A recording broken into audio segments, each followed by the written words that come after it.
Empezamos. Muy buenas tardes, maestras y maestros. Agradecemos su asistencia a esta conferencia organizada por la Dirección de Proyectos de Investigación e Innovación en el marco del Plan Estatal de Investigación e Innovación Educativa. Agradecemos al doctor Luis Alan la disponibilidad y el tiempo que nos dedica para compartir sus experiencias. Él se encuentra en Chiapas. Gracias, doctor.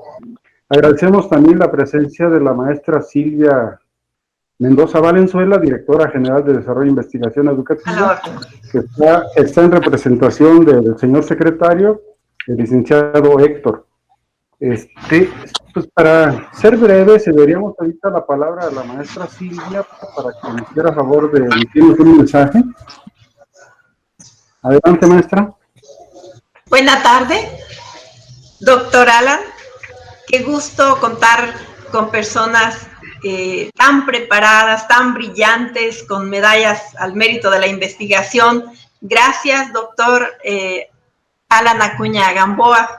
Quiero en especial referirme a usted, agradecer esa gran disposición para compartir con investigadores connotados, docentes, normalistas, asesores técnico-pedagógicos, en fin, para toda la comunidad educativa, dar a usted y a las y los asistentes a tan importante tema, a nombre del secretario de Educación de la entidad en Michoacán, del maestro Héctor Ayala Morales, la más cordial bienvenida e infinito agradecimiento a contar para incrementar y mejorar los conocimientos con este importante tema. La bienvenida a las y los asistentes. A ver, te lo reenvío. Con la conferencia magistral La investigación educativa en tiempos de pandemia, los retos y cuáles son también los avances. Enhorabuena, deseo el mayor de los éxitos, así será, estoy cierta, y el cálido saludo de nuestro secretario, el saber que contamos con tan importante audiencia, asistencia, para recibir la experiencia compartida, la visión del doctor Alan Gamboa. Bienvenido, doctor. Es un honor contar con usted y a los y las asistentes desear, como siempre, el mayor de los éxitos. Adelante. Muchas gracias, maestro Francisco Gómez. Sí, gracias, maestra Silvia. A la orden. Pues, como toda actividad, es necesario poner algunas reglas a atenderse durante esta conferencia. Sabemos que el currículum del doctor Luis Alan es muy extenso, tiene mucha experiencia, ha participado en muchas actividades nacionales e internacionales, de que la maestra Orfi nos haga favor de compartirnos algunas de las semblanzas académicas del doctor Luis. Sí, claro, con mucho gusto. Es una pequeña semblanza académica del doctor Luis Alan Acuña Gamboa, que me voy a permitir dar lectura. Es muy amplia, pero vamos a tratar de sintetizarla. Él es licenciado en Intervención Educativa por la Universidad Pedagógica Nacional, especialista en formación de formadores por el Centro de Cooperación Regional para la Educación de Adultos en América Latina y del Caribe. Maestro en docencia por el Instituto de Estudios de Posgrado y doctor en Estudios Regionales por la Universidad Autónoma de Chiapas. Es miembro del Sistema Nacional de Investigadores desde el 2018, así como del Sistema Estatal de Investigadores en el mismo año. Reconocido en 2018 por la Red de Durango de Investigadores Educativos como investigador consolidado desde el 2018 y por la Universidad de Oriente en 2019 con la Medalla al Mérito en Investigación René Descartes. Es director adjunto de la revista científica Sinergias Educativas, miembro del Comité Mexicano de Investigación Educativa del COMIA, Asociación Civil, vocal del Centro de Estudios e Investigadores para el Desarrollo Docente y de la Red de Investigaciones sobre Educación en América Latina, México. Miembro activo de la Red Latinoamericana de Estudios Epistemológicos en Política Educativa, Argentina-Brasil. De la Red de Durango de Investigaciones Educativas, Investigadores Educativos México, así como del Grupo de Trabajo del Consejo Latinoamericano de Ciencias Sociales, CLACSO, Reformas y Contrarreformas Educativas en Nuestra América. También es docente de Educación Especial y docente investigador invitado en instituciones de educación superior nacionales como la Universidad Autónoma de Chiapas, la Universidad de Ciencias y Artes de Chiapas, la Universidad Autónoma de Querétaro, la Universidad Autónoma del Estado de México, la Universidad de Colima, el Instituto de Administración Pública de Chiapas, el Centro CONACYT-CIDES, Asociación Civil, entre otras muchas. También a nivel internacional tiene infinidad de participaciones y diversos artículos en investigación y reflexiones en capítulos y libros. Sea pues bienvenido, licenciado. Le cedo la palabra, doctor Luis Alan. Adelante, demos inicio a esta conferencia magistral. Muchas gracias, maestra Orfi. Solamente me quiero tomar un minuto para agradecerles la invitación, bueno, muy específico a la Secretaría de Educación del Estado de Michoacán, pero también con especial énfasis a la Dirección de Proyectos de Investigación e Innovación.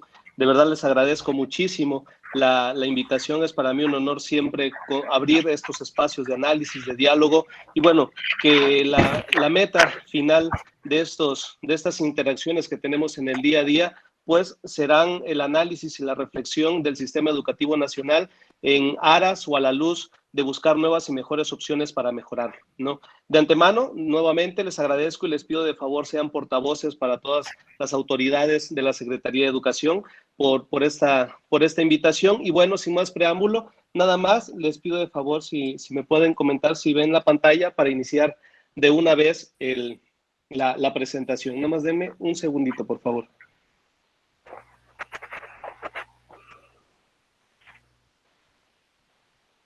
Perfecto. ¿Ya ven, verdad, la pantalla, colegas? Sí, ya se ve, doctor. Sí, doctor. Muy bien. Se los agradezco muchísimo. Pues bueno, el día de hoy, fíjense que tengo mucho interés y desde que me llega la invitación como les comentaba, de la Secretaría de Educación a través de la maestra Orfi de manera muy particular, cuando me preguntaban y me comentaban que pensáramos en una posibilidad de entender qué está pasando con el sistema educativo nacional. Bueno, y eso, bueno, hablando muy específico, ¿no? De manera muy regional en México. Sin embargo, esta es una situación a nivel mundial, ¿no? Me di a la tarea de pensar y analizar cuál sería el mejor tema para abordar, y sin temor, y espero que haya sido así, que haya sido un acierto y sin temor a equivocarme, quiero platicar con ustedes acerca de la investigación educativa en estos tiempos de pandemia, ¿no? De por sí, México, vamos a ir viendo a lo largo de la presentación, colegas, que México siempre ha sido uno de los países que está, bueno, en constantes cambios, en constantes procesos, y en los últimos 10 años, de 10 a 20 años, es el sistema educativo, el mexicano, el que más reformas ha tenido, ¿no? En los diferentes niveles, ¿no? De educación básica, educación media superior e incluso educación superior, ¿no? Ahora con las nuevas modalidades y tendencias que se tienen, pues bueno, esto nos ayuda a reflexionar y también a entender cuál es la finalidad de la investigación educativa y para qué sirve la investigación educativa en nuestro país. Por ello, quiero abordar esta presentación a través de una estructura muy sencilla, a mi juicio, para entender cómo está México ante el mundo, ¿no? Y por eso la imagen que me permitió como que exponer de manera gráfica esta idea, ¿no? ¿Cómo se encuentra México ante el mundo a partir de 3 elementos fundamentales, ¿no? Lo primero, la primera parte de esta presentación va a estribar en qué de la investigación y de los investigadores educativos en México, ¿no? Es decir, quiénes son los investigadores educativos, cómo estamos en términos de investigadores educativos en el país, y bueno, cuál es la relevancia a través de la historia que tiene y la evolución que ha tenido este campo de estudio a nivel nacional. Después, me gustaría ya entrar en materia, ¿no? El primer aspecto nos serviría de sustento, que va a ser muy importante para entender cuáles estos conceptos o cuáles son estos grandes problemas de la educación y la COVID-19, ¿no? ¿Cuáles son los principales problemas que nos ha traído a colación o a cuenta? Incluso muchos de ellos solamente los ha sacado más a la superficie, ¿no? A lo mejor nada más miramos la punta del iceberg, pues ahora la COVID-19 como que abre este campo para entenderlo más y mejor a partir de algunas reflexiones que yo quiero conversar con ustedes. Por último, colegas, quiero hablar de la investigación educativa, ¿no? Y en estos contextos de pandemia. ¿Hacia dónde debemos de posar la mirada? No es más que una pregunta retórica, es una pregunta detonadora que nos invite a reflexionar hacia dónde debemos de entender los problemas educativos actuales con miras a un futuro que esperemos sea lejano, pero que es algo que nosotros debemos de empezar a reflexionar en nuestros tiempos. Para ello, entonces, colegas, quiero hablar con ustedes en un primer momento, de la investigación y los investigadores educativos en México. La línea o las fronteras que delimitan a la investigación educativa, pero principalmente a los investigadores educativos, es decir, quiénes son los investigadores educativos, es una línea muy débil, si se me permite el concepto. En este momento no traigo a colación algún otro concepto más preciso, pero hasta cierto punto débil o incluso ambigua, ¿no? Es decir, ¿quién es un investigador educativo? Ya tuve la oportunidad de estar nuevamente con ustedes en marzo de este año, antes de que iniciara todo esto, y recuerdo mucho que hice mucho hincapié en esa ocasión de analizar y de reflexionar con ustedes ahí en la en la Escuela Normal Superior de Michoacán, pues cuáles son las habilidades o las competencias de un investigador educativo. Por eso no lo traigo a colación el día de hoy, simple y sencillamente quiero abordar esta demarcación de quién es el investigador educativo en México. Hay muchas instancias que te permiten analizar o reflexionar quiénes son los investigadores educativos. No, quiénes son los investigadores, ¿no? Ya no hablemos ahorita en lo específico, sino en lo general. ¿Quién es un investigador en México? ¿A quién se le considera un investigador, un científico o un tecnólogo? Para ello, tenemos al Consejo Nacional de Ciencia y Tecnología, ¿no? Por su sigla CONACYT, que es el que se encarga a través de uno de sus programas, que tiene muchos, como ellos, por citar algunos, además de este que vamos a hablar el día de hoy, pues el programa nacional de posgrados de calidad, cátedras CONACYT, retenciones, entre muchas otras, ¿no? Pero en específico, hay un programa que nos permite hacer un poco más sólidas estas líneas o estas demarcaciones de quién es el investigador educativo, ¿no? Y es el famoso SNI, el Sistema Nacional de Investigadores. Es decir, ¿qué es el SNI, no? ¿Y cuál es la importancia de esto, no? Pues el SNI o el Sistema Nacional de Investigadores es esta instancia encargada de reconocer tanto la actividad científica como tecnológica a nivel nacional e internacional de aquellos que nos dedicamos, ya sea de tiempo completo, de medio tiempo, a la investigación, ¿no? Ese es uno de los elementos. Claro, también está esta parte que vamos a profundizar más adelante de la formación de capital humano, que ahora cambia de nombre este año, en septiembre del presente, pues hubo una nueva actualización sobre el reglamento del Sistema Nacional, que, bueno, podría ser también, van a haber algunos cambios interesantes al respecto. Sin embargo, a mí lo que me interesa en este caso es que el SNI del CONACYT tiene 3 elementos fundamentales, colegas, ¿no? Para entender a la investigación en México y sus investigadores. La primera de ellas es que el SNI del CONACYT busca desarrollar este capital humano dedicado a la ciencia y a la tecnología, ¿no? En líneas generales, eso es lo que busca el CONACYT. Claro, esto a través de sus programas nacionales de posgrados de calidad, obviamente donde están los miembros del Sistema Nacional de Investigadores, se busca esto, ¿no? Se busca que cada vez haya más investigadores a nivel nacional, porque vamos a ver más adelante por qué, ¿no? Porque vamos a decir cuál es la importancia del investigador, lo vamos a ver más adelante.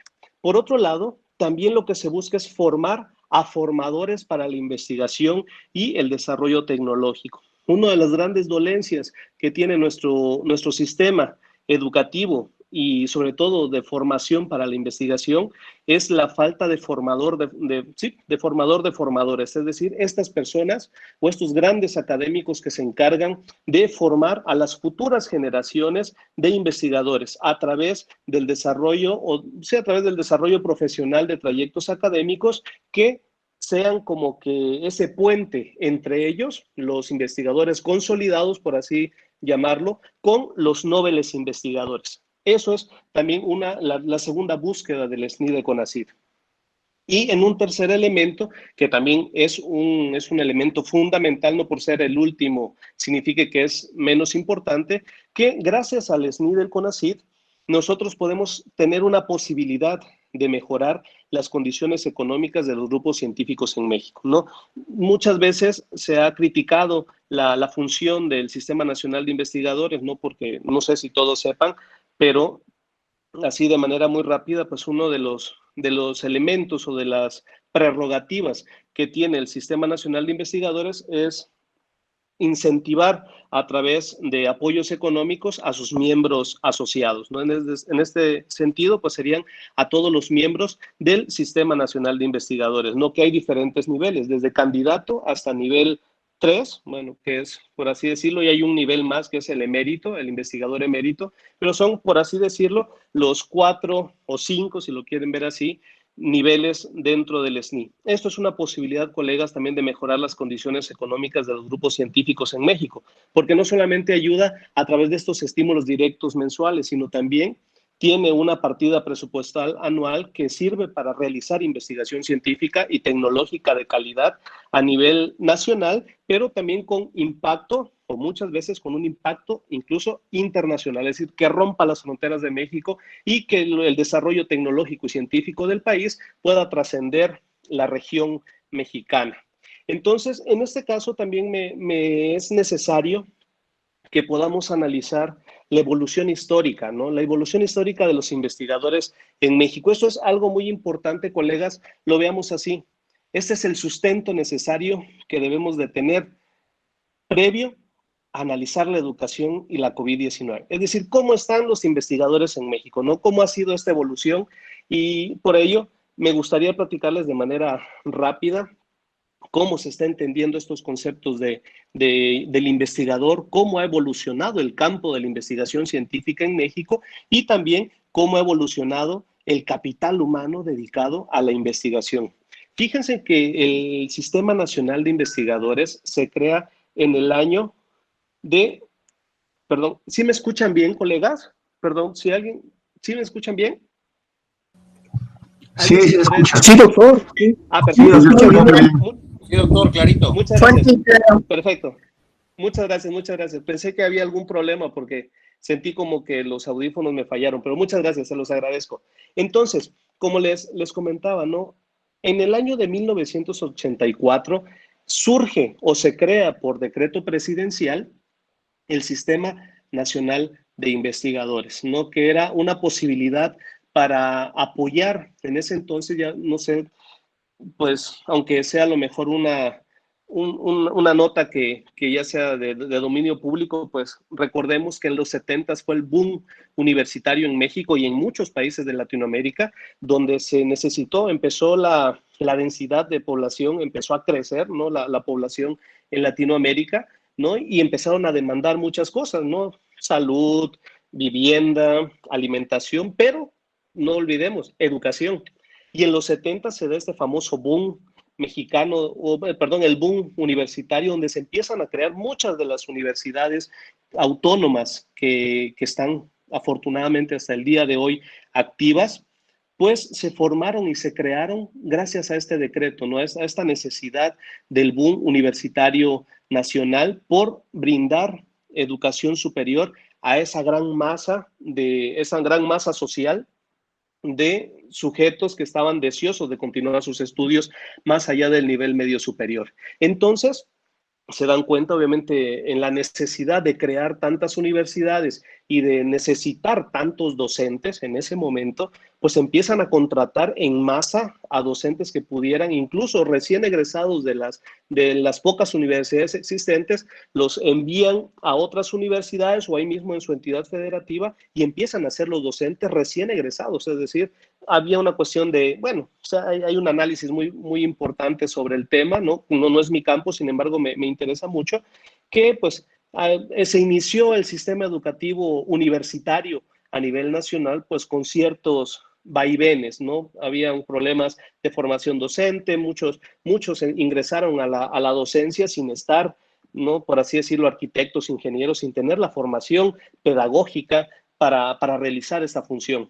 Pues bueno, como se dieron cuenta de esta situación, colegas, en los 70s, llegan los 80s y específicamente el 84, si no mal recuerdo, aunque no fue, yo nazco en el 87, no fue un periodo que yo conociera, pero si no mal recuerdo fue el periodo de Miguel de la Madrid. En el periodo presidencial de Miguel de la Madrid Hurtado se crea el Sistema Nacional de Investigadores con un nivel muy bajo, ¿no?, de investigadores a nivel nacional, y ha ido decreciendo, como lo vamos a ver en la siguiente imagen. La evolución histórica de los investigadores en el SNI es bastante interesante de reflexionar, colegas, porque si lo vemos, bien dice Octavio Paz en un texto que a mí me gusta mucho de él, que se llama Águila o Sol, que es un compendio de poemas, que dice que siempre hay que ver las entrelíneas de las ideas. Y esto es muy cierto, y acá un gran ejemplo. Si nosotros analizamos esta gráfica, ¿no?, que acá vemos, ¿no?, en 1984 se crea por decreto presidencial el Sistema Nacional de Investigadores, que forma parte desde ese entonces del Consejo Nacional de Ciencia y Tecnología, con 1.396 investigadores inscritos, es decir, eran relativamente pocos, ¿no? Si nosotros vemos la evolución, es una evolución ascendente, salvo el año de 1900, bueno, en el periodo del 93 al 95, ¿no? Esos 3 años fueron por problemas de coyuntura. Ustedes recordarán bien la cuestión del levantamiento en armas del Ejército Zapatista de Liberación Nacional en el 94, que de una u otra forma, aunque pudiéramos decir, bueno, ¿cómo impacta? Bueno, de hecho, este movimiento social repercutió a nivel nacional, ¿no? Hubo muchos daños colaterales, no sé si sea el concepto, bueno, yo no sé si sea el concepto correcto en este momento, pero se vieron como aspectos secundarios que transitaron este caminar del movimiento, ¿no?, zapatista, y que también se vio reflejado en este punto, ¿no? Si nos damos cuenta, solamente en el periodo de 1993 a 1995 hubo un decrecimiento de la población científica y tecnológica en México, ¿no? De 1992, que habían 6.602 investigadores, disminuye en el 93 a 6.233, incluso en el 94, por esta situación que les digo, disminuye aún más hasta 5.879, y en 1995 vuelve a disminuir, aunque en menor cantidad, a 5.868. De ahí en adelante, es decir, del año de 1996 hasta nuestros días, es decir, hasta el año 2020, la evolución histórica sobre la cantidad, ¿no?, por el número de integrantes del Sistema Nacional ha ido en ascenso, lo cual se agradece, se felicita. Sin embargo, también nos deja muchos otros aspectos para la reflexión. Al día de hoy, colegas, con la última actualización de la base de datos del Sistema Nacional de Investigadores, hay inscritos en el padrón, es decir, son miembros asociados del Sistema Nacional, 33.165 investigadores a nivel nacional, colegas. Hasta hoy día, bueno, sí, durante todo este año, me atrevo a decir, porque hasta el año que viene, el 2021, se vuelve a lanzar una convocatoria para el Sistema Nacional. Hasta este año son 7 áreas de intervención o de acción del Sistema Nacional de Investigadores. A partir del 2021 van a ser 9 áreas, ¿no? Hubo una estratificación, ¿no? Se segmenta un poco más para dar mayor relevancia a algunos campos, y dentro de esos campos está el campo de la educación. Antes, bueno, por lo menos hasta hoy día, estamos todos los que nos dedicamos a la investigación educativa, estamos o en el área 4 o en el área 5, que es Humanidades y Ciencias de la Conducta, y el otro es Ciencias Sociales. Pues bueno, ahora se va a llamar Ciencias de la Conducta y de la Educación. Queda por separado de Humanidades, y Ciencias Sociales se mantiene, ¿no?, también en ese mismo rubro. Sin embargo, pues ya tenemos un área específica para el campo educativo. Sin embargo, ¿qué es lo importante de esta gráfica, ¿no? Si me permiten en este caso comentarles. Hay una triste realidad respecto a los investigadores, ahora sí ya más específico, respecto a los investigadores educativos en México. Y eso es lo siguiente, ¿no?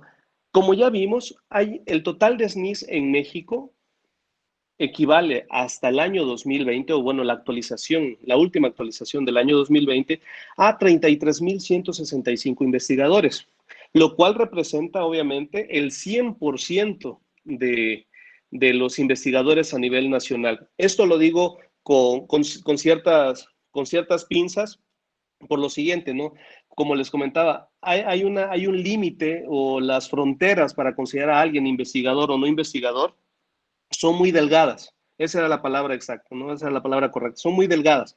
Sin embargo, pues obviamente el sistema nacional nos permite, bajo ciertos parámetros, producción académica, formación de capital humano, estar laborando, estar dirigiendo tesis, estar haciendo algunas otras actividades de gestión, de comunicación social de la ciencia, que es un elemento fundamental. Por eso yo aplaudo siempre este tipo de escenarios y siempre lo voy a reconocer de la Secretaría de Educación del Estado de Michoacán, que abre estos escenarios para el análisis, para el debate, porque esta es la comunicación social de las ciencias, llegar a otros espacios, a otras formas de pensar. Sin embargo, colegas, a pesar de que pudiera ser un número que nosotros pudiéramos considerar enorme, esto no es así, colegas. Aunque tenemos 33.165 investigadores a nivel nacional, estamos muy por debajo, por eso lo dejo en color amarillo el 100%, porque estamos muy por debajo de países como Suiza y Australia. Y podemos decir, bueno, es que esos son países desarrollados, totalmente de acuerdo. Más o menos este número de 33.165 representa en números no netos, es una estimación, a 400, de 400 a 402 investigadores por cada millón de habitantes en México, mientras que Suiza tiene 4.650 aproximadamente investigadores por cada millón de habitantes. Nosotros tenemos 400, casi el 10%. No de lo que tiene Suiza. Australia, más o menos, tiene como 3.600, 3.700 investigadores por cada millón de habitantes, esto según datos del Banco Mundial. Y dijéramos, como le decía, no puede ser Suiza y Australia, pues son países desarrollados. Sin embargo, en nuestra propia región latinoamericana estamos muy por debajo de muchos países, pero los más representativos son Brasil, que Brasil tiene más, perdón, el más representativo es Argentina. Argentina tiene aproximadamente, al último conteo en 2018, un aproximado de 1.105 a 1.108 investigadores por cada millón de habitantes. Nos duplica, o sea, todavía más del doble de lo que tenemos en México. Y Brasil, aproximadamente 888, 890 investigadores por cada millón de habitantes. Cuando México es un país que se ha reconocido, según la OCDE, como el segundo país más importante en el año del 2019 en producir conocimiento científico, ¿no? Con aproximadamente la publicación de 25 millones de documentos científicos al año. Es decir, estamos hablando de artículos científicos indexados, capítulos de libros, ensayos, artículos de revisión, artículos de reflexión, entre muchos otros. Es decir, cualquier texto académico que sea publicado, pues bueno, eso entra dentro de estos 25 millones. Pero Brasil nos supera por mucho. Brasil publica cerca de 80 millones de documentos científicos al año. Así es que, entonces, no estamos tan bien. A pesar de que desde el 1984 a la fecha ha incrementado radicalmente, porque sí es radical, de 1.300 a 33.000, ha incrementado, pues obviamente también la población lo ha hecho, ¿no? Y seguimos teniendo un número muy mínimo de investigadores científicos a nivel nacional por cada millón de habitantes. Sin embargo, colegas, cuando vamos reduciendo el campo, nos damos cuenta que hay un problema, ¿no? Ahora vamos a ver el total de investigadores educativos en el país al año 2020. ¿Cuánto creen ustedes que pueda llegar a ser el número de investigadores educativos a nivel nacional? En verdad, esto lo he preguntado en otros espacios y siempre me dicen, bueno, pues si son 33.165 investigadores en todos los campos, en la ingeniería, en la medicina, en la sociología, antropología, cultura, arquitectura, en cualquier campo disciplinar o interdisciplinar, entonces a lo mejor los investigadores educativos son unos 8.000, son unos 7.000, son unos 10.000, hay quienes me han dicho a lo mejor son 25.000 investigadores educativos que hay. Y nada más alejado de la realidad, colegas, nada más alejado de la realidad. Solamente en el año 2020 se han registrado 658 investigadores a nivel nacional. Investigadores educativos. Imagínense, colegas, solamente 658 investigadores en México que están analizando y reflexionando los problemas educativos contemporáneos y también históricos, ¿no?, que ha tenido nuestro sistema educativo nacional. Esto representa, lastimosamente, solamente el 1.98% de los investigadores a nivel nacional, es decir, nada, ¿no? Los investigadores educativos somos una minoría, pero aplastante, en cuanto a campos en cuanto a campos de acción dentro del Sistema Nacional de Investigadores y obviamente dentro de la investigación científica, a nivel nacional.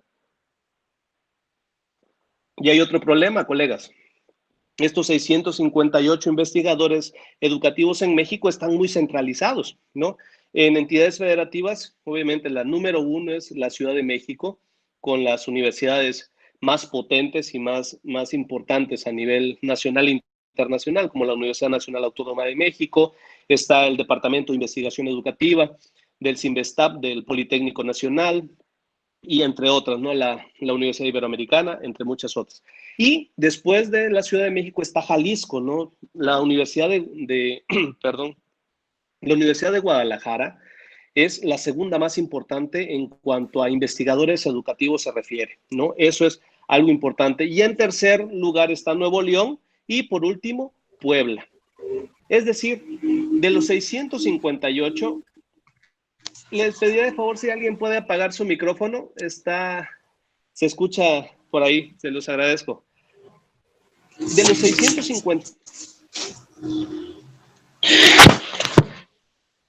Se escucha mucho ruido, no sé si alguien pudiera apagar. Gracias, muy amables. De estos 658 investigadores educativos a nivel nacional, cerca del 50%, para ser exactos, el 47.23-24%, están en estas 4 entidades federativas. Los demás, es decir, el otro 53%, están regados en las otras entidades federativas donde no hay mucha representación. Obviamente, pues, al ser de Chiapas, no, pues quiero comentarles cómo está el estado, ¿no? Cómo está el estado de Chiapas en relación a esta temática, ¿no? De los 658 investigadores educativos que existen hasta la actualidad, en Chiapas solamente hay 24 investigadores educativos, ¿no? Esto es algo también alarmante para nuestra entidad, es decir, para mi entidad federativa, para el Estado, es alarmante, porque a pesar, ya ustedes mejor que yo, porque dicen que siempre el mejor juez es el que ve desde fuera, pues Chiapas es uno de los estados con mayores problemas de rezago educativo, de problemas de calidad de la educación, entre muchos, inclusión, equidad, entre muchos otros. Pues bueno, y aunado a esto, somos de los estados que menos investigadores educativos tienen, ¿no? Ahí hay un elemento bastante duro y crítico de analizar. Es decir, en Chiapas solamente están el 0.072% de los investigadores educativos a nivel nacional, ¿no? Es decir, solamente tenemos 24 de los 658 que existen a nivel nacional. Pero ahora va la pregunta, colegas. ¿Y en Michoacán cuántos investigadores educativos hay? Es decir, reconocidos por el Sistema Nacional de Investigadores. No sé, me gustaría 1 o 2 participaciones, colegas. ¿Cuántos investigadores creen ustedes que tiene, obviamente, su estado? Esta pregunta va más enfocada para los colegas que son del estado de Michoacán. ¿Cuántos creen ustedes que hay? ¿Cuántos investigadores educativos habrán en el estado al 2020? Quien guste, escucho un micrófono activo. ¿Unos 30? ¿Algunos 10? 30, dice 30, 10, ok. Esta subasta va a ser sui generis. La puja empezó con 30, pero disminuyó a 10. Ok. Bueno, vamos a ver cuántos investigadores educativos hay en el estado de Michoacán. ¿Están seguros que lo quieren saber? ¿Sí? Sí. Sí. Ok, vamos a ver. En Michoacán, colegas, hay un total de 7 investigadores educativos. Michoacán es el segundo estado, la segunda entidad federativa con menos investigadores educativos a nivel nacional.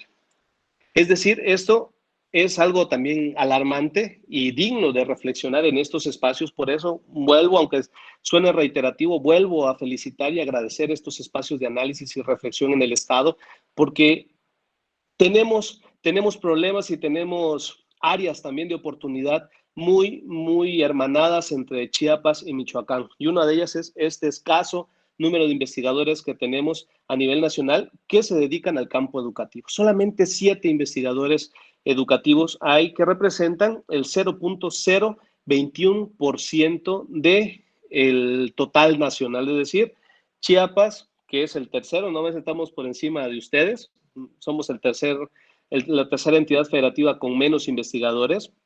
Necesitamos analizar esta situación, ¿no? Si nos damos cuenta, colegas, este panorama que nos sirve en este momento para entender cómo está la investigación educativa y los investigadores es precisa de entender, de reflexionar a la luz de lo que les quiero presentar a continuación, ¿no? Nos damos cuenta que de por sí los investigadores educativos son la minoría, ¿no? En un mundo académico y científico que va, aunque está en ciernes, es decir, en ciernes en cuanto a la cantidad de investigadores o el número de integrantes por millón de habitantes, estamos todavía en ese trabajo de análisis y de mejora, ¿no? Como investigadores. Sin embargo, nosotros, estos países que de antaño estos estados de la República que de antaño tenemos ciertas características, ciertas necesidades, pues bueno, ¿no? Tenemos un panorama también aún más crítico, más fuerte, y obviamente con base en esto también el nivel de respuesta que podemos dar a las necesidades de nuestro estado también son mínimas. Y eso me lleva al segundo punto, ¿no? ¿Cuáles son estas áreas de interés para la investigación educativa en México?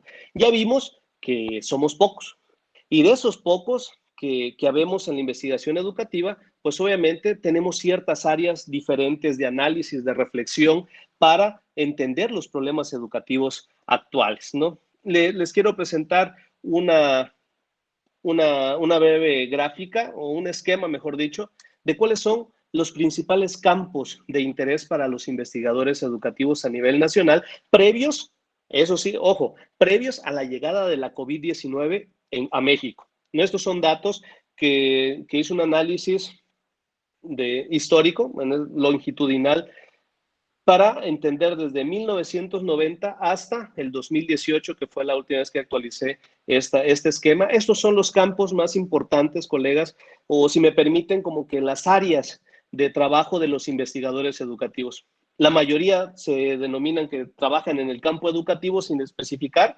Hay otros que son más meticulosos, dicen, pues trabajan matemática educativa, formación y empleo de educadores, psicología, historia, sociología de la educación, tecnología, políticas educativas, evaluación, educación superior, entre muchos otros, ¿no? Estos son los grandes campos que estos 658 investigadores están nutriendo en su día a día con su producción académica, con sus reflexiones, con sus análisis. No necesariamente son artículos científicos, también están los artículos periodísticos. Hoy en día es muy importante la comunicación social de la ciencia y yo soy uno de los defensores del periodismo académico como este medio para llegar a más población, no solo a la comunidad científica, sino también a la población, a la sociedad en general, a las diferentes clases sociales y no en términos económicos, sino en términos culturales, las diferentes clases que existen,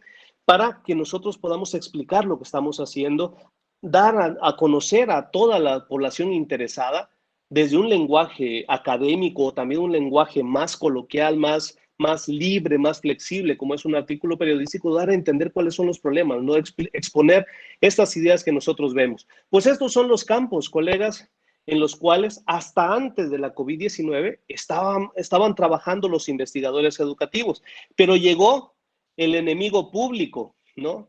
Llegó el enemigo público, tenía que llegar ahí el famoso coronavirus y cambió la estructura de lo que se tenía pensado por necesidad o por problemas educativos actuales.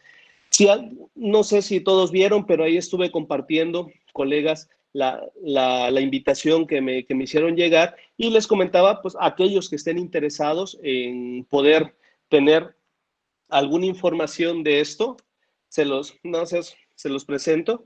Aquellos que tengan estos teléfonos inteligentes, ¿no? Principalmente de esta marca, lo único que tienen que hacer, colegas, es activar su cámara y postrar su cámara ahí nada más para que lea el código QR. En dado caso, si algunos compañeros, estas son lecturas, son documentos, hay algunos videos, entre muchos otros, que también nos va a permitir ahondar en la temática, ¿no? Si en dado caso no lo pueden leer, no se preocupen, colegas, yo me voy a atrever, no sé si me lo permitan los colegas de la Secretaría de Educación y de la Dirección de Proyectos de Investigación e Innovación, enviarles la presentación para que ustedes también la puedan tener y, bueno, ya con más calma puedan hacer la lectura de los códigos QR, ¿no? Pero, como les decía, ¿no? Y volviendo al tema, la llegada del coronavirus.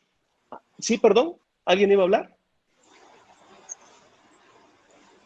No, es que vi que se activó un micrófono.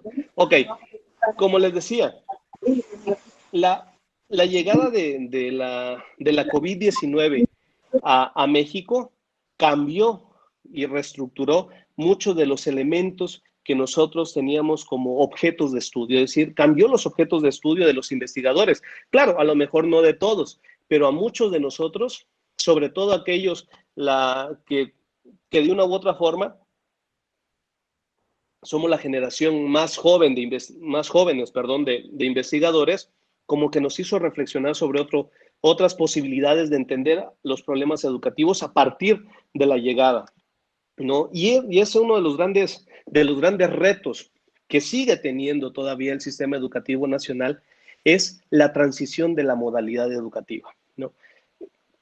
Para ser sinceros, estaba haciendo una revisión justo para esta presentación sobre cuál era el porcentaje aproximado de la educación virtual, ¿no? La educación a distancia, ahora ya se le denomina educación multimodal o intermodal, bueno, de este sistema educativo que está mediado por la tecnología educativa en comparación con la educación presencial. Y obviamente el número de población que está en educación presencial es muchísimo más elevado que aquella que previo a la COVID-19 estaba llevando clases en línea, ¿no? Es decir, estaba llevando un trayecto formativo o un nivel educativo en esta modalidad. No estamos hablando más o menos de un 80-20, ¿no? 80% más en el sector de la educación presencial y un 20% en la educación en línea o a distancia, ¿no? Como le queramos llamar. Sin embargo, colegas, y eso obviamente en parte es lógico porque la educación básica, que es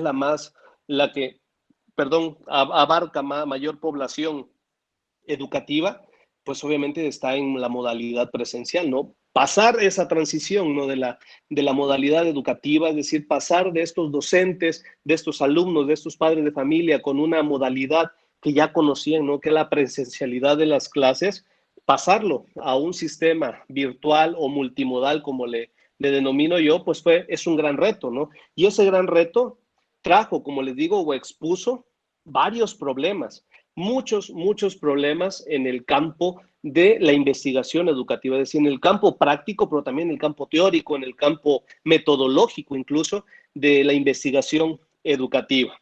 Y en este caso, pues nosotros debemos de analizar esta situación en su justa medida, ¿no? La transición de modalidad educativa trajo, además de los que ya vimos, problemas educativos en tiempos de pandemia. Si se dan cuenta, el concepto pandemia está entre signos de interrogación, porque no sé ustedes, pero hay algo que a mí me llamó mucho la atención en días pasados, que el director, ahorita no recuerdo, perdón, el nombre del editor, de la revista The Lancet, que es una de las revistas más importantes sobre medicina a nivel internacional, dijo que el coronavirus o la COVID-19 no es una pandemia, ¿no? Y generó incluso pues bastante especulación, hubo críticas a su artículo de correspondencia, ¿no? Que era más como una nota editorial sobre un número que se estaba publicando en la revista,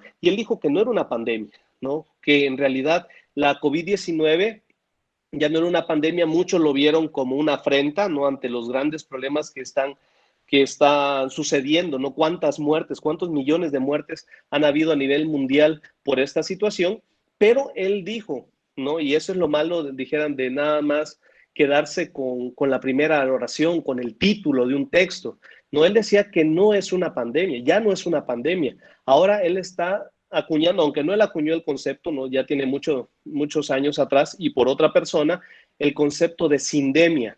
Ahora la COVID-19 es una alta sindemia que nosotros vamos a tener que enfrentar en los meses, incluso, dice el editor, incluso en los próximos años. ¿Qué es esto de sindemia? No es la combinación entre pandemia o epidemia y sinergias, es decir, cuando 2, 3 o 4 enfermedades se juntan para hacer una gran enfermedad, ¿no? Es decir, o un gran cuadro de enfermedades en una sola persona, ¿no? Hoy en día se está dando cuenta que la influenza y la COVID-19 se llevan muy bien, ¿no? Y como que les gusta juntarse en una misma persona y hacerle más difícil esta recuperación de la salud. Y es algo que hay que analizar. Y eso también va, de una u otra forma, pues va a influir de manera directa en los sistemas educativos a nivel mundial. Por eso lo digo, ¿es pandemia o es sindemia? ¿No? Eso sería la gran pregunta. Yo los invito a revisar bueno, de hecho, uno de los códigos QR los va a llevar de manera directa a este documento que les platico.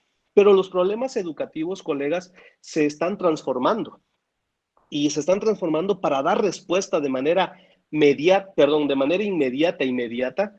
a las necesidades que se está presentando por la transición de la modalidad educativa. En este sentido, colegas, uno de los grandes problemas que nosotros vemos, que obviamente no es actual, sino ya de antaño, sobre todo para la educación básica, es el problema de la formación docente para el uso e implementación de lo que el Banco Interamericano de Desarrollo denomina tecnologías para la educación, ¿no? Este es un gran problema, colegas, que por lo menos para bueno, en este caso, y viene muy bien el ejemplo, para los compañeros y compañeras que se están formando en las escuelas normales del estado de Michoacán, y bueno, y a nivel nacional, ¿no? En cualquier escuela normal, no es ajeno el hecho de la evolución que ha tenido en materia de política, de tecnología educativa, el país para este nivel de educación básica y para los docentes que se forman para desempeñarse en este nivel educativo. Desde el año 2000, colegas, y ustedes no me dejarán mentir, empezó un gran cambio por esta famosa tercera revolución industrial que inició en los 90, en el año de 1990, con la llegada a nuestras vidas de la Internet, ¿no? La gran tercera revolución industrial, que ahorita ya estamos en la cuarta, ya no en la tercera, pero a partir de esta tercera revolución industrial se reconfigura el entramado social a partir de estas posibilidades de tener mayor contacto con personas que incluso pues no conocíamos, ya no eran las cartas, ya no eran los telegramas, incluso truena, por ejemplo, Telégrafos de México por la mensajería de correo electrónico de ese entonces, ¿no? Obviamente, o el famoso Messenger, que ya muchos a lo mejor de los que están acá presentes ya no se acuerdan, ¿no? El famoso MSN, pues que teníamos el chat, era como un WhatsApp, pero solamente en la computadora y con un correo electrónico. Pues bueno, entonces, si nos damos cuenta, a partir del año 2000, el gobierno federal empieza a apostar por esta idea, de desarrollar ciertas habilidades y competencias para el uso e implementación de las tecnologías educativas, o en este caso, como lo denomina el BID, para la educación desde esas fechas, ¿no? Desde esos tiempos. Y surge en esos años, en el periodo de Vicente Fox, las famosas escuela enciclomedia, ¿no? Que eran estas aulas virtuales con pantalla, con pizarras electrónicas y que estaban conectadas a internet, habían cañones interactivos, computadoras, con muchas otras cosas. Pues bueno, hay un gran estudio al respecto. Yo me atreví también a escribir algo, ¿no? Pero obviamente yo no lo denomino un gran estudio como lo de otros colegas que se han hecho un estudio muy, muy importante sobre la temática, que pues obviamente exponen y exhiben que en realidad no sirvió para nada la formación docente para el uso e implementación de las TED con este programa de las aulas enciclomedias. Pasa mucho tiempo, se invirtieron muchos millones de pesos para en este caso, equipar a las escuelas. En ese entonces eran solamente las aulas de sexto grado de primaria, para darles este apoyo tecnológico. Se truena, es decir, muchas computadoras siguen estando ahí en las escuelas, son nidos de animalitos, de bichos, porque ya no se utilizan. En el año 2008, o en el periodo ya de Felipe Calderón, en específico en 2010, 2 años después de que se firma el famoso acuerdo o la Alianza por la Calidad de la educación, ¿no? Con Felipe Calderón y el Bester Gordillo, se firma esta famosa alianza, y 2 años después se vuelve a implementar esta parte de la tecnología educativa para educación básica y media superior, ¿no? Ahí incrementó un poco, y empiezan a hablar ya no de enciclomedias, sino ahora de aulas telemáticas, ¿no? Y esa es otra historia que también no dio buenos resultados, ¿no? Ese es uno de los grandes problemas. Y últimamente, el periodo anterior, colegas, pues no sé si recuerden, yo me imagino que sí, la mayoría de todos los que estamos acá, cuando el presidente anterior, Enrique Peña Nieto, empieza a dotar a los alumnos de sexto grado de primaria, de tablets, ¿no? Esa famosa mover a México, ¿no? Con las tabletas electrónicas, que muchas de ellas pues quedaron en el olvido, en el mejor de los casos, y en el peor de los casos en empeños, en casas de empeño, así como ventas también de manera directa con otras personas. Es decir, la formación docente para el uso e implementación de las tecnologías para la educación ya es de larga data.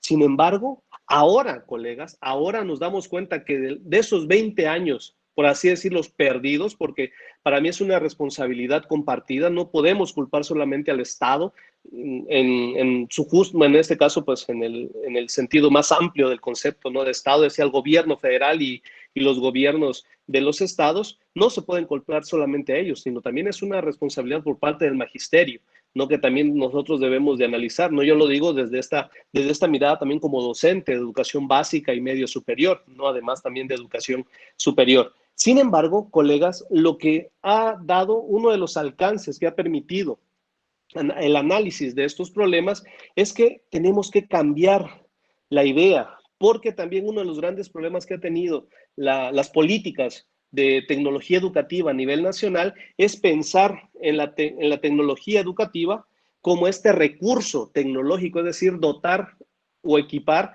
del cañón, de la pizarra tecnológica, una buena computadora, incluso algunos software especializados, software educativos. Pero no es así, colegas. Hay que pasar de esta idea del recurso tecnológico por los objetos de aprendizaje.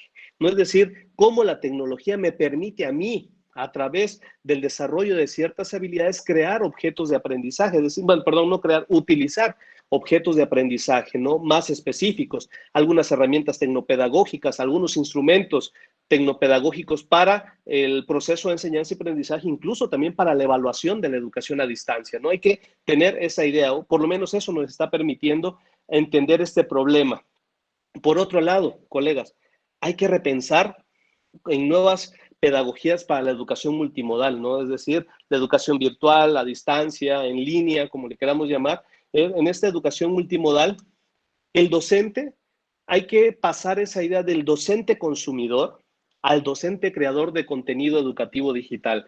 Hoy en día, colegas, no sé si ustedes han tenido la posibilidad, yo me imagino que sí, ¿no? Cuando están planeando alguna clase, incluso si somos estudiantes, ¿no? Pues cuando un docente vemos que nos presenta un video, que ahora nos presentó un blog y que ahora nos presenta una wiki, que nos presenta Jamboard como una pizarra electrónica, es decir, el docente está tiene que cambiar. Claro, este es un problema porque no es la mayoría, es la minoría la que tiene estas habilidades para pensar en estos cambios. Tenemos que cambiar esta idea, hay que pensar en nuevas pedagogías para la educación multimodal y cambiar o suceder la idea del docente consumidor por un docente creador de contenido educativo digital. Ese es el futuro, colegas, y ya con la cuarta revolución industrial, si algún día gustan, podemos hablar de ella. Esa es la tendencia. La tendencia es a crear contenido educativo digital, ¿no? Casi poco, la mirada es de acá al 2030, va a haber una evolución muy grande en términos de tecnología educativa, que incluso es cuestión de repensar y pensar muy bien cuáles son los retos. Por otro lado, colegas, ¿no? Y esto va como que en orden de encuentro, ¿no? De aproximación a la realidad social, ¿no? va la formación, van las nuevas pedagogías y después vamos a ver la cuestión de la conectividad educativa a nivel nacional.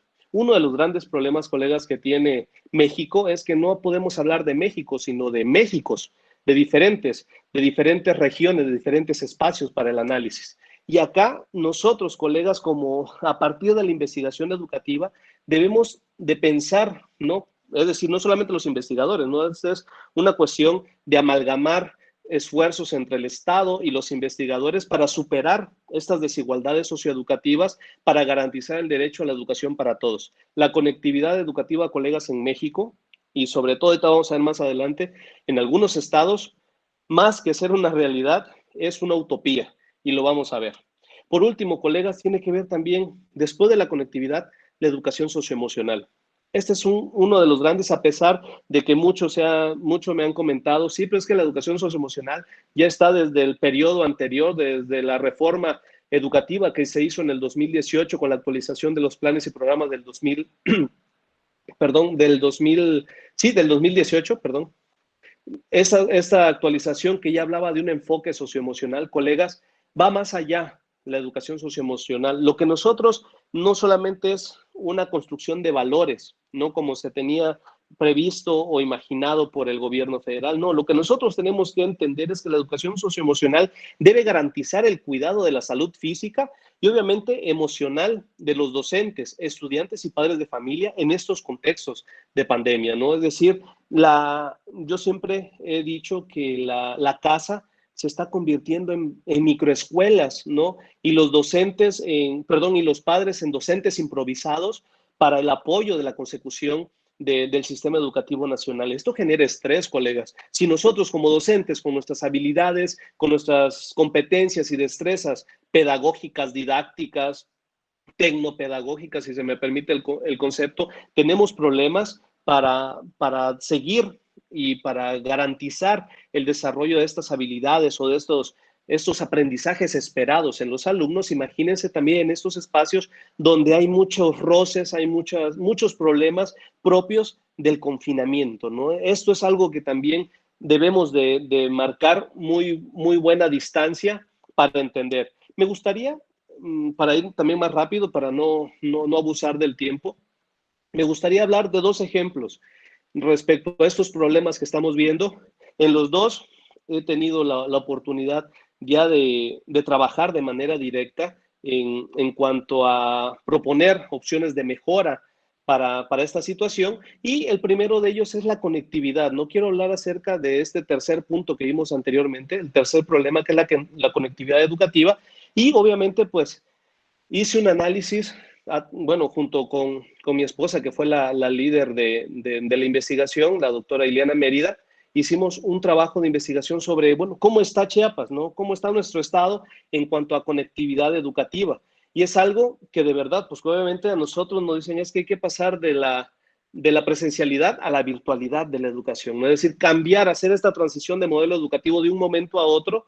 Y obviamente también juzgo, ¿no?, el programas como Aprende en Casa 1 y estamos en fase de análisis de Aprende en Casa 2, que obviamente fueron programas emergentes, pero que no atendieron a ciertas necesidades que tienen los Méxicos, ¿no? Si me permite, ¿no?, el concepto, es decir, las entidades federativas que tienen diferencias unas con otras, ¿no? No es lo mismo ser un docente de educación primaria en la Ciudad de México que serlo en una región de los Altos de Chiapas, por ejemplo, ¿no? Y vamos a ver, en este caso, la conectividad educativa en Chiapas, si se dan cuenta, de manera rápida les comento, el mapa que ustedes ven acá habla del nivel de pobreza que existe en el estado, ¿no? Son aproximadamente 124 municipios, está entre 124 y 125, hasta donde yo sé son 124 municipios, donde en todos, colegas, en todos los municipios hay cierto nivel de pobreza, ¿no?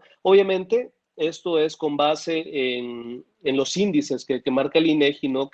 O los niveles de pobreza, pobreza moderada y pobreza extrema. Si se dan cuenta, los puntos que aparecen acá, los puntos en color morado, los puntos en color morado hacen referencia a dónde están las personas, es decir, las entidades, los municipios del estado con pobreza moderada. ¿no? A medida de que esos puntos nosotros vamos viendo, esos puntos morados en el mapa, vemos que gran parte del estado tiene pobreza moderada, ¿no? Y ahora nos vamos a la pobreza extrema, que son los puntos, pero en color vino. Dense cuenta, están muy estratificados en la parte norte del estado, ¿no? Eso nos da a entender que Chiapas, además de ser un contexto intercultural, también tiene un grave problema de contextos de pobreza, ¿no? De personas en situación de pobreza. ¿Y qué creen? El otro mapa habla sobre el nivel, en este caso los colores que ustedes ven, es decir, nos dicen en qué municipios del estado hay conexión a internet en las casas. Si se dan cuenta, la mayor parte del estado de Chiapas está en color blanco. Esto significa que menos del 7.7% de las casas de esos municipios tienen internet en casa. Imagínense ese gran problema. Estamos en un sistema multimodal donde el internet es una pieza fundamental. No es una pieza fundamental para la consecución. Y miren el estado de Chiapas. ¿Cómo le digo a esos niños, esos jóvenes, para que continúen sus estudios si no pueden estar en el confinamiento, no el confinamiento educativo? En el mejor de los casos tendrían que ir a un ciber si es que tienen el recurso económico. Solamente recordemos algo, miren cómo está el mapa de la pobreza. O sea, hay cosas que no se lograron entender para dar consecución a un sistema educativo obviamente emergente. Sin embargo, pues obviamente acá no se está velando por el derecho a la educación para todos. No hay inclusión, hay una exclusión socioeducativa, a lo mejor como un daño colateral por querer darle consecución al ciclo escolar pasado y el que estamos ahorita. No, es un problema muy alarmante, colegas. Este documento, les digo, este caso es uno entre muchos. Lamentablemente también México y sus investigadores están todavía en ciernes en cuanto a la investigación de la relación entre educación y COVID-19. Son muy pocas investigaciones realizadas, unas que recuerdo en Ciudad Juárez. ¿Dónde dejaste eso, mamá? ¿Lo ocupo? Perdón, disculpen, alguien tiene activo su micrófono. Le pido por favor si lo puede desconectar. Muchas gracias. Como les decía, en este caso pues está Ciudad Juárez, hay unos trabajos en Nuevo León, en la Ciudad de México, específicamente en el ISUE de la UNAM, y ya para el sur-sureste, ¿no? Y para esta parte que a nosotros nos compete, pues solamente alguno que otro, pues como es este caso, ¿no? En Chiapas, en Tabasco, en Yucatán, si no mal recuerdo, pues son incipientes, son pocos las investigaciones. Si a alguien de ustedes le interesaría y nos honraría muchísimo contar con su lectura y sus comentarios, pues les dejo acá el código QR que los va a llevar a esta investigación que está publicada en una revista en Scopus, que es de la Universidad Autónoma de Madrid, que se llama Revista Internacional de Educación para la Justicia Social. Pues sería para nosotros un placer que ustedes pudieran revisar y darnos sus opiniones. ¿No? Como segundo ejemplo, colegas, para continuar. El segundo ejemplo del que yo les quiero hablar es de un famoso síndrome que, aunque no es nuevo, en la actualidad está en el ojo del huracán, que es el síndrome de burnout, o es ese síndrome del estar quemado, ¿no? Del estrés laboral que ya no quiere uno saber nada. Lamentablemente, colegas, este síndrome está teniendo tiene la mejor condición, lamentablemente, para desarrollarse, para proliferar en la sociedad mexicana y obviamente a nivel mundial. Esta sensación de estar quemado, de estar al full de trabajo, ¿no? De saber que tienes, aparte, afortunadamente gozábamos en la presencialidad, pues teníamos nuestras horas de trabajo, llegábamos a casa y sabíamos que igual y nos podíamos desconectar un poco del mundo laboral y hacíamos algunas otras actividades, ¿no? Ya sea propias de la casa, ¿no? Hacer aseo o alguna otra cosa, ¿no? O incluso tiempo para la familia, ¿no? El tiempo para el esparcimiento, para el ocio. Lamentablemente, cuando tu casa se convierte en tu oficina o en tu escuela, ya no hay límites, no hay barreras que se puedan dividir. Bueno, debiera de haber estas diferencias o estas barreras entre el tiempo de trabajo, el tiempo de ocio y el tiempo para ti, no el tiempo personal. Lamentablemente, muchos, incluso en el afán, algunas universidades, algunos incluso escuelas de educación primaria, secundaria, en el afán de querer no sé si lograr todos los objetivos, empiezan a saturar a los maestros de carga administrativa, de carga laboral, estar dando las clases que si es Meet, que si es Cisco, Webex, que si es Zoom, que si es esto, y nos empezamos a llenar y a saturar de tantas cosas, de tanta información, que nos que nos sentimos como este dibujo, ¿no? A veces nos tocamos la cabeza y decimos, ya, ¿no? Mundo, detente un momento para que yo tome un respiro y pueda seguir corriendo. Pues este tipo de situaciones, colegas, que es como que el enemigo silencioso, porque obviamente es un proceso, colegas, que lleva determinado tiempo para sentirse así, o sea, no es de la noche a la mañana, algunos a lo mejor sí, pero por lo regular no, es un proceso gradual que nos genera ansiedad, apatía, desinterés profesional o académico, ¿no? Incluso, pues ya no quiero trabajar, ya estoy aburrido, o si eres estudiante, es que la carga de trabajo, mi maestro piensa que solamente tengo su materia, tengo esto. Esa ansiedad, esa apatía, ese desinterés, es uno de los, por así decirlo, de los focos rojos para entender el síndrome de burnout. La violencia intrafamiliar, colegas, cada vez hay más roces entre padres e hijos, ¿no? O entre la propia pareja, o entre, bueno, si a lo mejor viven con algunos otros familiares, primos, tíos, o los suegros, o tus propios papás, a lo mejor hay estos roces por la convivencia constante y no tener esa posibilidad, ¿no? Y aunado a eso, esa posibilidad de tener un tiempo para ti, para leer, para platicar con alguien más, incluso fuera del campo laboral, este tipo de situaciones está generando violencia intrafamiliar, ¿no? Y por último, colegas, que es lo más lamentable, que por lo digo es el enemigo silencioso, genera el síndrome de burnout, enfermedades cardiovasculares y neurológicas. Este es un problema muy, muy grande, colegas, que tienen que tenemos que analizar porque lamentablemente están yendo a la alza. Eso es un gran problema, colegas, que tenemos que nosotros como investigadores educativos dar cuenta en nuestras investigaciones de este tipo de problemas. No, si nuestra investigación no tiene la finalidad de dar respuesta a un problema, a una necesidad social y educativa, entonces, ¿para qué están los investigadores educativos? Si les interesa el tema, colegas, al igual, les dejo este trabajo. Este es un artículo periodístico que escribí hace unos meses en Educación Futura. Si les interesa también para abordar el tema, pues ahí les dejo el código QR para que lo puedan ustedes escanear. Y bueno, también para mí va a ser un gusto poder analizar y reflexionar estos campos. Bueno, colegas, ya para ir cerrando, porque ya me pasé de la hora, ruego mil disculpas, 2 minutos más y ya termino. Quiero ir con la última parte, ¿no? La investigación educativa y la pandemia, ¿no? Ahora que es pandemia, sindemia, ¿cuál de las dos? ¿Dónde posar la mirada, ¿no? Como investigadores, ¿dónde nosotros debemos de posar la mirada? Y me gustaría iniciar con algo que a lo mejor, a mí no me gusta ser pesimista para nada, pero lamentablemente, aunque es doloroso, debemos de aceptar algo que nos está dejando el coronavirus, ¿no? Como problema mundial de salud, pero también de social, económico, cultural, político, educativo, obviamente, que es el campo que nos trae. Y eso es que debemos de entender que no es la primera vez. No es la primera vez que pasa algo así. Obviamente tuvimos hace poco, bueno, relativamente pocos años, la famosa influenza, ¿no? AH1N1, ¿no? Que también, aunque no por tanto tiempo, también nos dejó en casa, nos hizo utilizar cubreboca, nos hizo cambiar nuestros hábitos de higiene, pero no tomamos en cuenta y no aprendimos de esa experiencia, ¿no? Nadie se puso a reflexionar qué va a pasar si hay algo peor.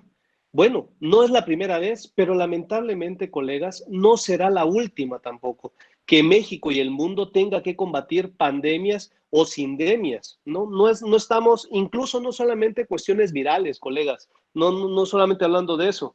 El 2017 para Chiapas, yo estoy seguro que recuerdan, sufrimos uno de los mayores y más fuertes terremotos que se han sentido en la entidad, ¿no? El 7 de septiembre del 2017, que dejó a muchas escuelas, colegas, fuera de la presencialidad educativa, ¿no? Y ahí es donde muchas escuelas tuvieron que pensar en plataformas educativas, en otras modalidades de educación, porque obviamente muchas infraestructuras educativas y muchas escuelas quedaron débiles, ¿no? Por el gran sismo de 8.2 que nos azotó en ese día, ¿no? En la noche del 7 de septiembre.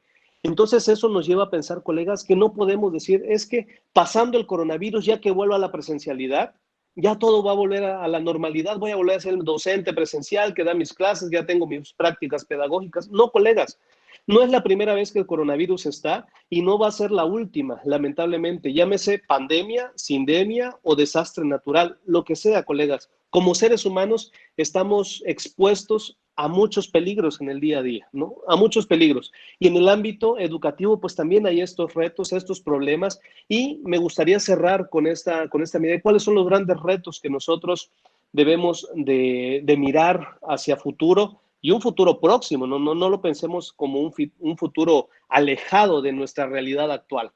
En este caso hay cuatro aspectos que considero, colegas, que debemos de posar nuestra mirada como investigadores noveles o ya consolidados en el campo de la educación que deberíamos de atender. En primer lugar, es necesario hacer un análisis de las políticas de formación docente inicial y continua donde se enfaticen las tecnologías para la educación como competencias transversales en los planes y programas de estudio de formación docente. Esto es un elemento fundamental. O bueno, no solamente de la formación docente, porque pareciera ser que hablamos, cuando decimos formación docente, parece que de manera inmediata hacemos referencia a aquellos maestros que van a trabajar solamente en educación básica. No, la formación docente en todos los campos de acción, nivel básico, nivel medio superior y nivel superior. Es decir, si estamos, que todos, tanto licenciaturas, especialidades, maestrías y doctorados, tomen en cuenta la transversalidad del uso e implementación de las tecnologías para la educación como competencias transversales de cualquier currículum. Por otro lado, es necesario diseñar un plan perenne de conectividad educativa regional, ¿no? Esto es algo muy importante. Ya no podemos seguir pensando que la conectividad educativa, es decir, el Internet, es un uso exclusivo de las clases sociales altas. Ya en 2013 fue lo único que se puede decir rescatable de la reforma en telecomunicaciones de Enrique Peña Nieto, que dijo, ¿no? Dentro de la reforma se dejó en claro que el uso del Internet era un bien humano, ¿no? Como el alimento. Hoy en día se debería de considerar, lamentablemente, pues solamente quedó en el escrito. Debemos pensar, y nosotros como investigadores estamos obligados a reflexionar cómo se puede crear o cómo se puede diseñar un plan perenne de conectividad educativa. Obviamente, donde prioricemos las zonas rurales y periurbanas del país, es decir, estas zonas con mayor índice de pobreza, ¿no? Con los mayores niveles de pobreza moderada, pobreza extrema. Todas las entidades federativas tienen esta población con estos índices. Así es que hay que pensar en ellos para garantizar el derecho a la educación para todas y para todos. Es necesario considerar, colegas, la incertidumbre como un hecho educativo, ¿no?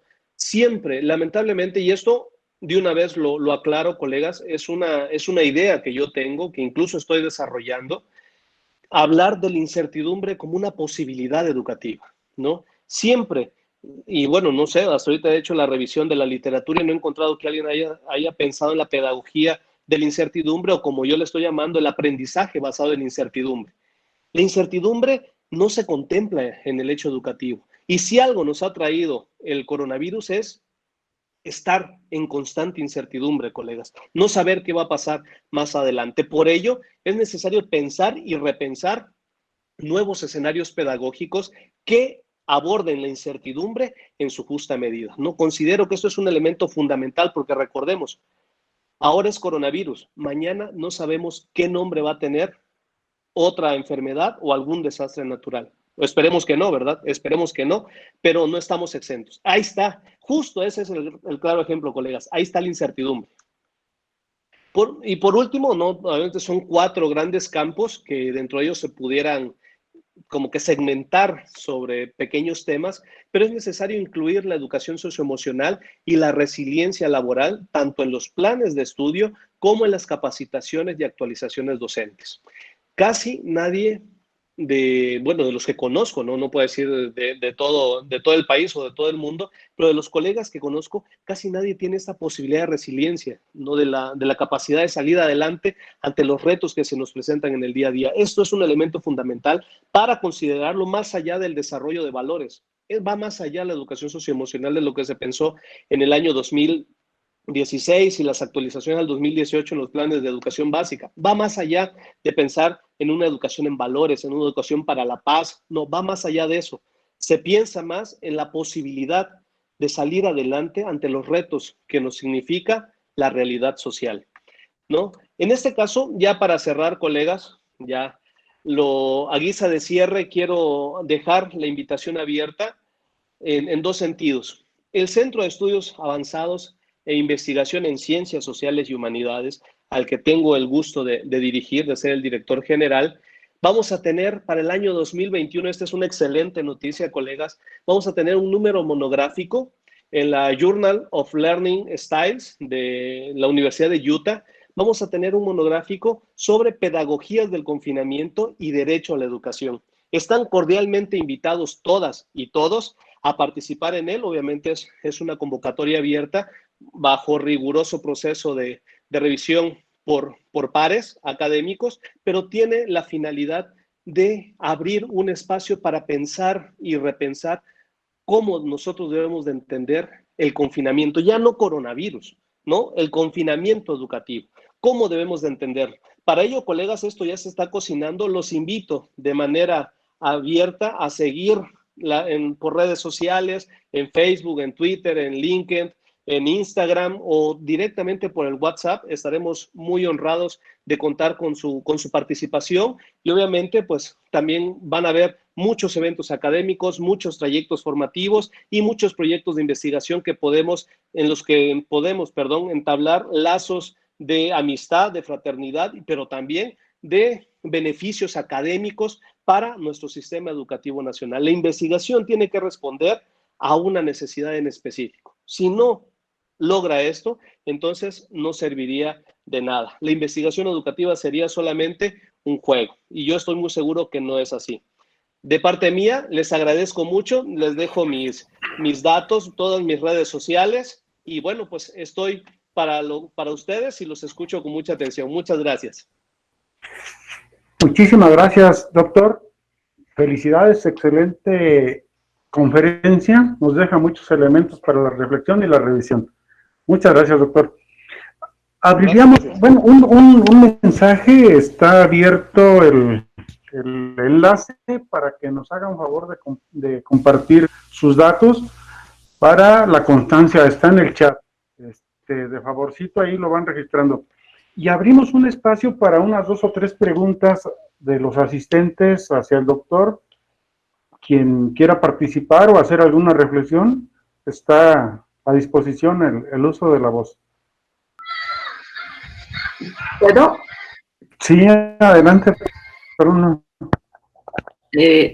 Buenas tardes, doctor Acuña.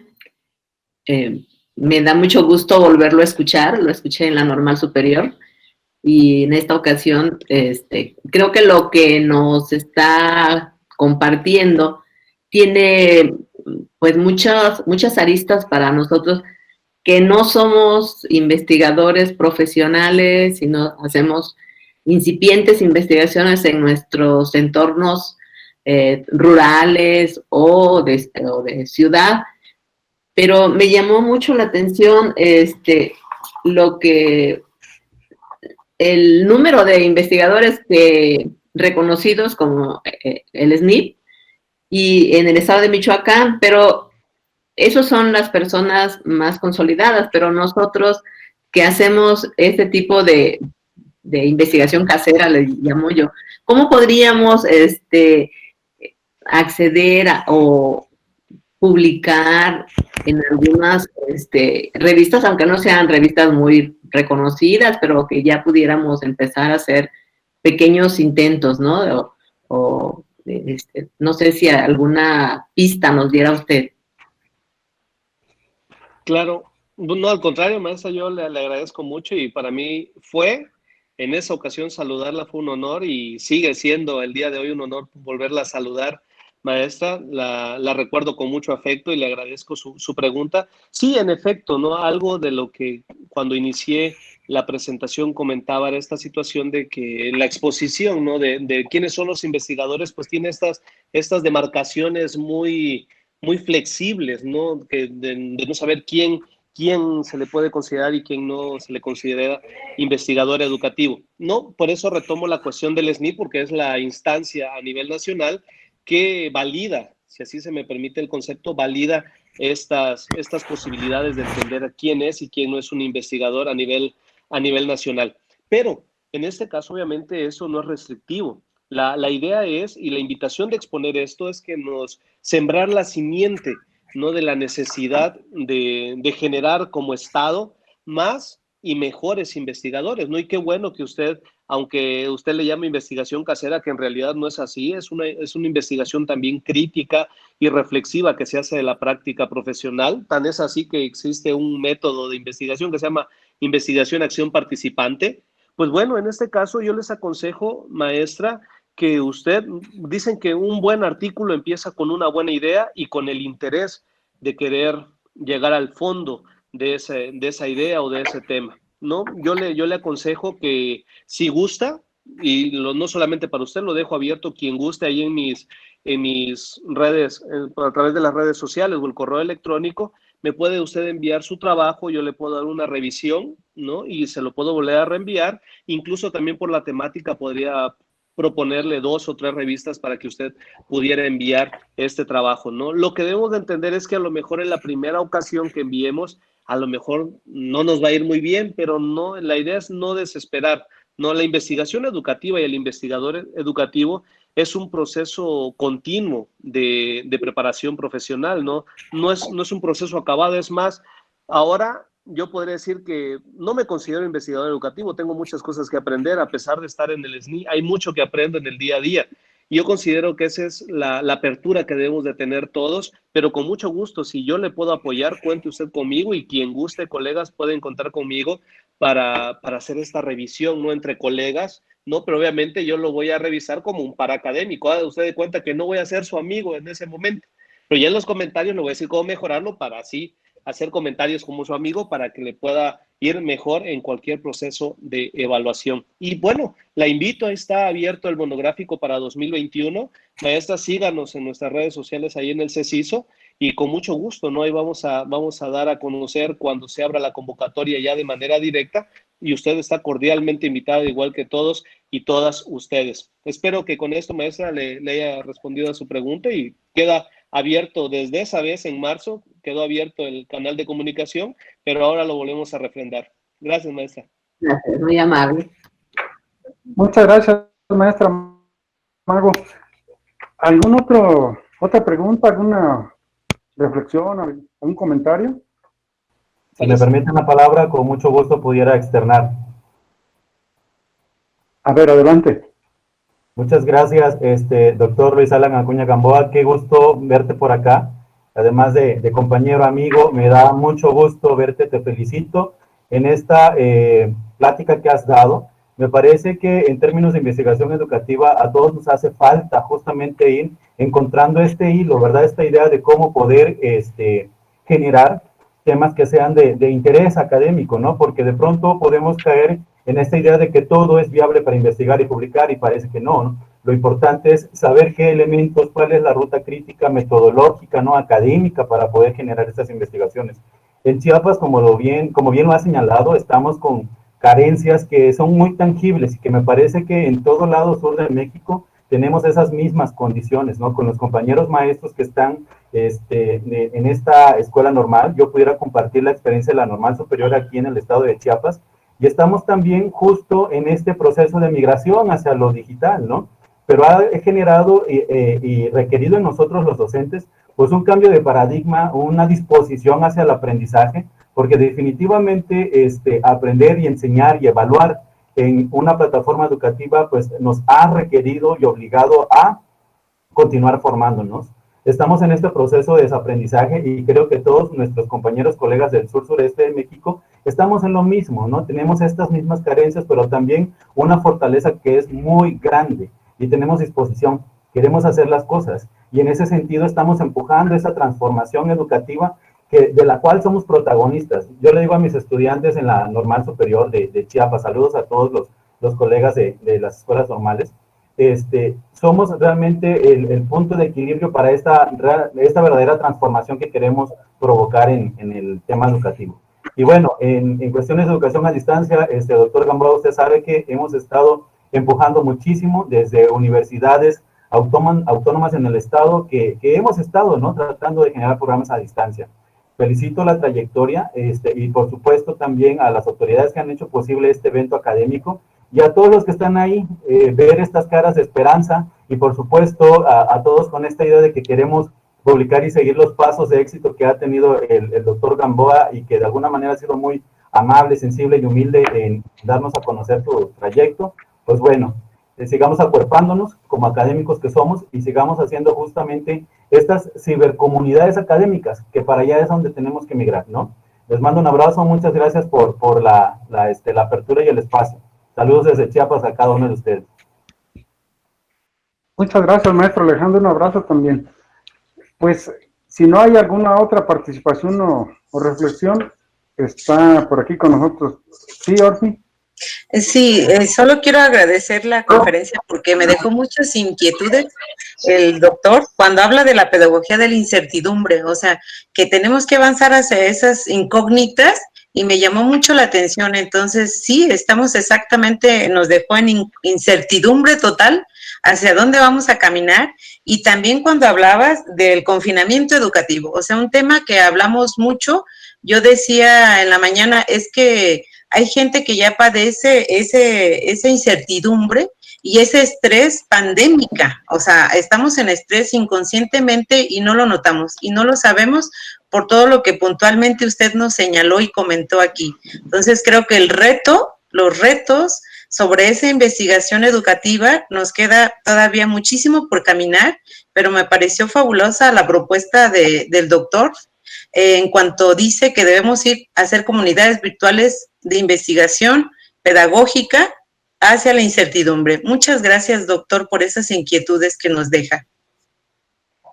Al contrario, maestra Orfi, Sí, para agradecerle también su comentario y obviamente aprovecho para agradecer también los comentarios de mi, bueno, no es mi amigo, es como mi hermano, al maestro Alejandro Hernández, también los saludo con mucho afecto y al igual todos y cada uno de ustedes son mis hermanos y mis hermanas académicos y saben que cuentan conmigo para lo que pueda apoyar, con mucho gusto. Muchas gracias por sus comentarios. Gracias, Orfi, gracias, doctor. Le damos la palabra al maestro Carlos Rivero. Sí, adelante. Gracias, profe. Yo estaba escuchando con mucha atención la ponencia, pero tengo yo la incertidumbre precisamente de cómo podemos apoyar a los niños que no tienen conectividad, pero que tenemos cierta presión por parte de las autoridades educativas para emitir un juicio de valor en relación a una evaluación o finalmente calificación. ¿Qué nos pueden aportar para disminuir esa cantidad de estrés que, aunque no queramos, sí se genera, como ya usted bien lo comentaba, profe? Gracias. No, muchas gracias, maestro Carlos, le agradezco. En realidad, esa es la gran incógnita, ¿no? ¿Qué hacer en estas zonas rurales, como decía, rurales y periurbanas, que carecen de conexión a Internet? Pues justo, ¿no? Esa es la gran pregunta. Lo que nosotros proponemos con la doctora Mérida en este trabajo es dos opciones, ¿no? Una opción inmediata o una propuesta inmediata y una propuesta mediata. La propuesta inmediata es que en este caso los gobiernos estatales, en el caso de Chiapas, en este caso en el caso de Michoacán, pudieran tener una conexión o en este caso pudieran entablar un diálogo con estas empresas de telecomunicaciones como el caso de Telcel, el caso de Movistar, el caso de, bueno, AT&T, cualquiera de esas otras, para generar un plan de acceso abierto a ciertas plataformas educativas, ¿no? Es decir, hay la posibilidad, yo estoy muy seguro que si se generara o se amalgamaran estas buenas intenciones entre el gobierno, entre el Estado, mejor dicho, y estas empresas de telecomunicaciones pudiéramos abrir este canal a través de la apertura de ciertas páginas de internet o plataformas educativas, el caso de Google, el caso de a lo mejor de Moodle, de Blackboard, de Meet, donde hubiera la posibilidad de que cualquier persona se pudiera conectar sin necesidad de tener saldo o sin necesidad de pagar un plan renta o sin necesidad de tener Wi-Fi en casa. Nosotros lo propusimos acá en el estado, pues dicen que muchas veces hay oídos sordos, no sé, yo tampoco voy a criticar al 100% a la Secretaría de Educación del estado de Chiapas, porque también no es un hecho menor, no voy a decir que yo me voy a ir a hablar el día de hoy con Carlos Slim para pedirle de favor que suelte los datos, ¿no? O sea, no es algo tan sencillo.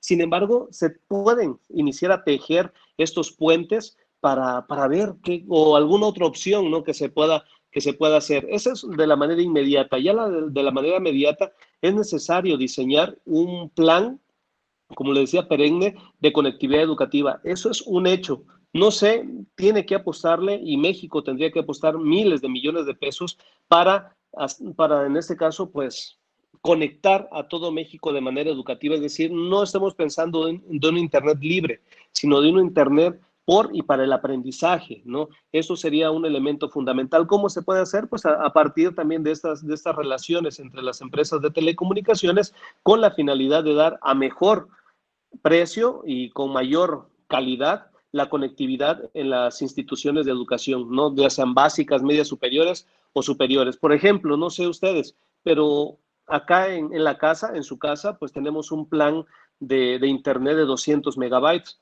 lo cual significa un buen egreso, ¿no? Económico al mes. Imagínense que mientras que una escuela primaria que necesita pagar poco, 300 pesos, tiene un plan de conectividad de 50 megas, donde si tú conectas 10 computadoras ya lo tronaste, esos 50 megas ya no te sirven, ¿no? Imagínate que ellos pudieran tener planes como tienen las universidades grandes, ¿no? La Ibero, el Tecnológico de Monterrey, no por citar algunas, la propia UNAM tal vez, donde tienen planes no de 200 megas, estamos hablando de planes empresariales de 500 megas o incluso podemos hablar hasta de terabytes, o no sé el concepto correcto de la bajada y la subida de información a través de Internet. Pues es necesario hacer un plan de conectividad. Se tuvo la intención en el 2013 con de la reforma de las telecomunicaciones, pero lamentablemente pues ya no se siguió. Y ya de manera muy específica, si me lo permite, maestro Carlos Rivera, por su pregunta, yo considero que la comunidad debería, incluso se está perdiendo con este confinamiento la parte humana del ser humano. Yo considero que también si hubiera la posibilidad de que alguien tuviera internet en casa y que sabe que hay 2 o 3 niños que son vecinos y no tienen, pues digo, ayudarnos, ¿no? Por ejemplo, acá en la casa hemos invitado a algunos niños pues a estudiar y todo eso, no han venido o por alguna otra situación. Yo considero que el humanismo que estamos perdiendo puede ser también un eje de salvación en estos momentos, ¿no? Es un tema robusto, es un tema incluso alarmante, ¿no? Pero considero que también por las buenas voluntades se puede superar más y mejor esta problemática. Espero, maestro Carlos, que le vaya muy bien. Son retos muy grandes, pero acá estamos para pensar en nuevas y mejores formas de hacer educación en México. Muchas gracias. Gracias, profe. Gracias. Buenas tardes. Pues, buenas tardes. Soy Rosendo. Hablo. Sí, para que una pregunta, la última que dejamos, porque el doctor creo que tiene alguna actividad en un momento más. Adelante, Sí. maestro Rosendo.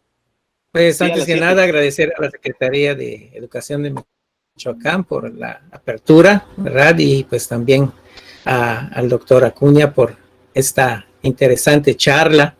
Y me parece que pues es muy aguda la percepción al posar la mirada en estos 4 aspectos importantes, que de hecho el primer punto es básico, ¿no? Tuvo que llegar una situación como esta para que podamos dar el salto, ¿no? Tecnológico que la educación necesitaba. Sin embargo, pues se puede prever todavía, y con la formación inicial de los docentes y con una especificación coordinada, sistemática de la formación continua, de los que ya estamos en el ámbito, yo creo que sí se puede lograr, ¿no? Y pues de alguna forma cada uno de estos aspectos que menciona con respecto a las políticas de formación, el plan de conectividad. De hecho, ahorita yo trabajo en educación primaria, ¿no? Y tengo alumnos que tienen este problema y estamos en la ciudad, aquí en Campeche, ¿no? Pero pues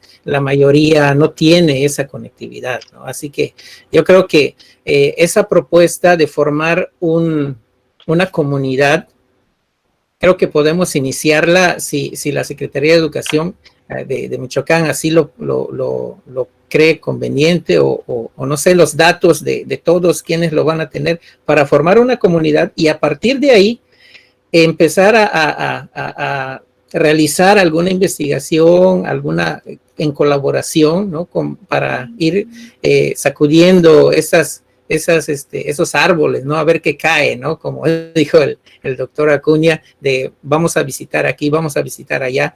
De hecho, yo fui a hablar aquí con el gerente de Telcel, pero él dice, no, eso se ve directamente con las fundaciones de la compañía. Así que por ahí tenemos nosotros ya una ventana de oportunidad, es con las fundaciones que se puede ver esta cuestión de la conectividad.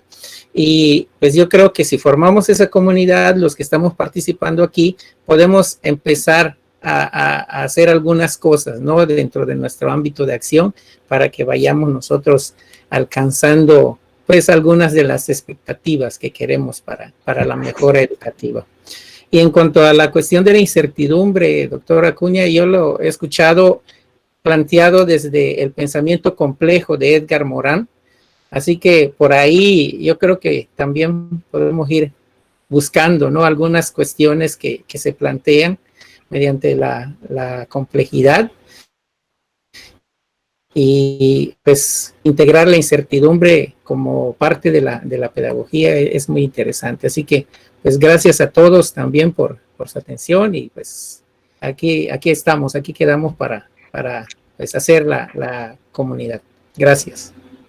Gracias, maestro Rosendo. Claro que tenemos ahí en la Dirección de Proyectos de Investigación ese interés también de seguir colaborando en varios aspectos académicos, con todo lo que tengamos la posibilidad de compartir este interés común de generar procesos de investigación en beneficio de los niños, de los jóvenes, ¿no? Pues realmente ya agradecería a nombre de la Secretaría de Educación del Estado, de la Dirección de Proyectos de Investigación e Innovación, la participación del doctor Luis Alan Acuña Gamboa, por el tiempo, por compartirnos su experiencia. Creo que fue una conferencia muy rica, que les decía ya hace ratito, nos dejó mucho para la reflexión. Y agradecer a los presentes a esta invitación, a esta convocatoria. Les comento, la Dirección de Proyectos, a través del equipo que conforma el Plan Estatal de Investigación e Innovación, tiene en mente generar un ciclo de conferencias. Vamos a estarle compartiendo las invitaciones para vernos más seguidos con algunas temáticas referentes a la investigación educativa. Pues si no hay algo más, agradecemos la asistencia, la participación a Campeche, aquí desde Michoacán. Un abrazo fraterno y estamos en colaboración. Gracias, maestra Mago, desde acá de la costa. Muchísimas gracias a todos. Un abrazo. Felicidades. Al contrario, muchas gracias. Muchas gracias. Muchas gracias a ustedes. Gracias. Y un fuerte abrazo, les agradezco. Hasta luego.